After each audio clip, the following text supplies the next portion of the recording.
السلام عليكم ورحمة الله وبركاته. اللهم صل وسلم وبارك عليك يا حبيبي يا رسول الله. النهاردة هنعمل معاكم مخلل الطماطم. لو عرفتوا الطماطم الخضراء، مخلل الطماطم الخضراء، لو عرفتوا الطماطم الخضراء دي مفيدة قد ايه، كلكم هتجروا تزرعوها في البلكونة وفوق السطوح. بصوا، هي زراعة من الزراعات الناجحة جدا، وأكلة من الأكلات المفيدة والصحية جدا جدا جدا، وخاصة الطماطم الخضراء دي نهاية فصل الشتاء.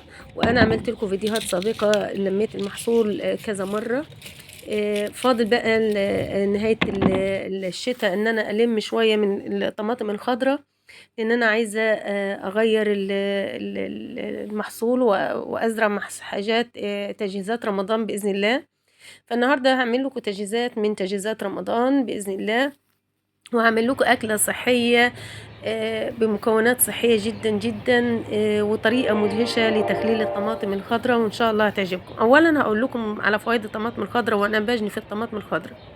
أولا لو خدتوا 100 جرام من الطماطم الخضراء بيعطيكم 23.4 ملي جرام من فيتامين سي. طبعا انت عارفين فوائد فيتامين سي.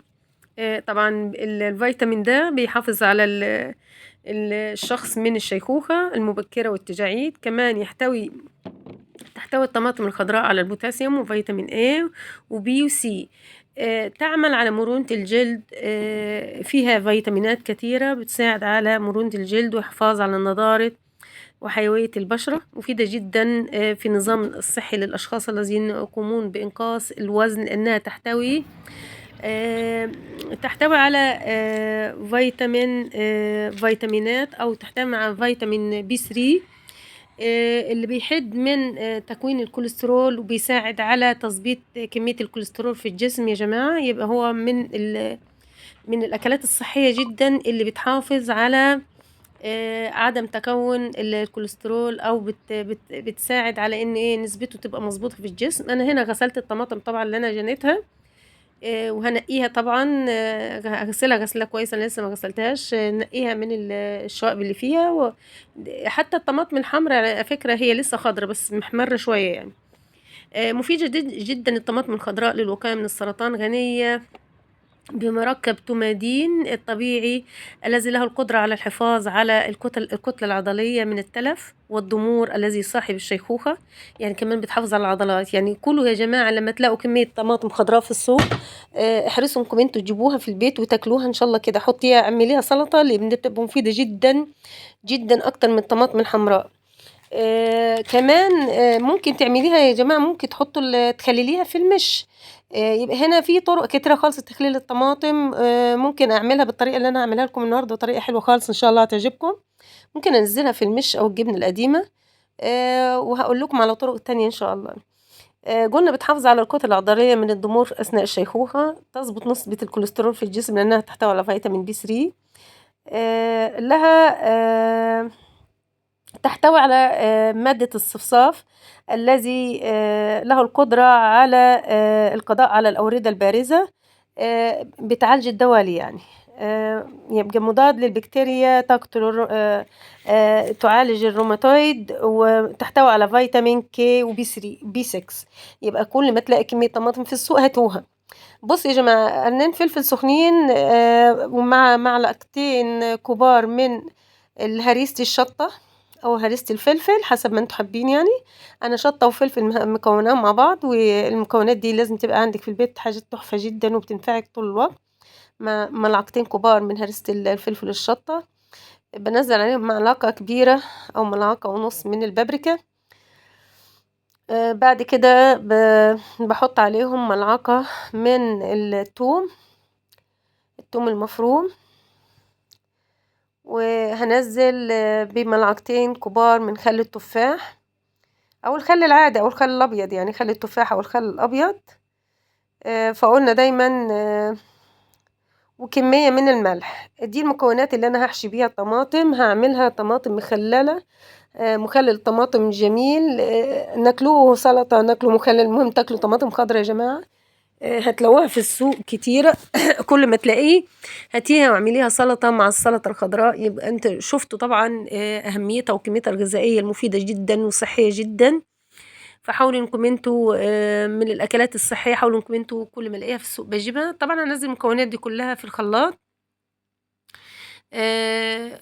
طبعا حطيت ملعقة من السكر، كنت ناسياها. الملعقة من السكر بتدي قرمشة وبتحافظ، بتعمل على الحفاظ على المخلل، ما بتخلوش يفسد يعني، وبتديه قرمشة كده. يعني هي عبارة عن مادة حافظة للمخللات وجميلة قوي في المخلل يا جماعة.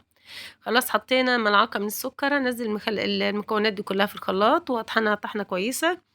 وهجهز الطماطم بتاعتي وهنروح للحشو. بصوا يلا جهزنا الطماطم اها. بفتحها 4 أرباع كده، وبحشيها بالحشوة بتاعتي اللي انا عملتها من المكونات دي. خل وملح ممكن اعصر عليهم ليمون على فكرة، لو عندك ليمونة ممكن اعصرها عليها، بس انا حاطة خل التفاح. بنزل كده وبعمل الكمية كلها بتاعتي، ومعاها قرنين فلفل، وممكن ليمونتين وسط الخلطة دي عشان طعم الطماطم يبقى حلو قوي. المخلل ده ممكن تجهزيه لشهر رمضان بإذن الله، ممكن اعمله في كل الاوقات. ممكن اعمل الطماطم الخضراء سلطة، وقلت لكم حاولوا انكم انتوا تستغلوها الفترة دي. وادي المكونات بتاعتنا. حاولوا انكم انتوا من بعد النهاردة معرفتوا القيمة الغذائية والفوائد الصحية للطماطم الخضراء. حاولوا كل ما تلاقوها في السوق. احنا انا والله يكون عن نفسي كنت برميها، لكن بعد انا على فكرة بعمل الخلطة وبحشي الطماطم على السطوح مش في المطبخ، لان انا من عشاق الشمس وما بحملش ان انا اقعد شوية في الضلة. فانا طالعة واخدة المكونات دي كلها وعلى السطوح. اعمليها سلطة. بصوا كده بعد ما كان عملنا الطماطم كلها هنبتدي نعبيها في البرطمان. هنا في بعض الطماطم الحمرا، بس الطماطم الحمرا دي مش مستوي قوي يعني، تكاد تكون خضرة بس هي اللون بسيط يعني. ممكن ننزل معاهم كم قرن فلفل سخن، وهحشي الطماطم بتاعتنا او اعصر عليهم ليمونة. الاكلة دي صحية جدا جدا جدا، وغنية بيكون فيتامين. اتمنى انكم انتوا تجربوها.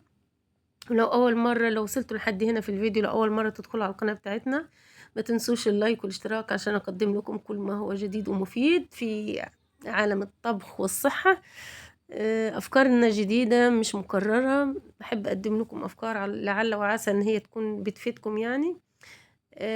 شوية المية اللي هم في قاعرة الطبق دول انا هنزلهم على البرطمان. ممكن اديها رشة ملح بسيطة في البرطمان. ممكن اغطي البرطمان بورق استرتش واكفيه على وشه عشان خاطر المخلل يستوي سوا كويس. بنزل فيها كام قرن فلفل بس بعد ما افتحهم، وعصرة ليمونة، وهتاكلي ان شاء الله اجمل مخلل صحي في الدنيا. اتمنى الفيديو يكون عجبكم ونال رضاكم. لو وصلتوا لحد هنا متنسوش اللايك والاشتراك. في نهاية الفيديو بتاعي لا استودعكم الله الذي لا تضيع ودائعه. دمتم في حفظ الله وأمنه وسلامته، والسلام عليكم ورحمة الله وبركاته.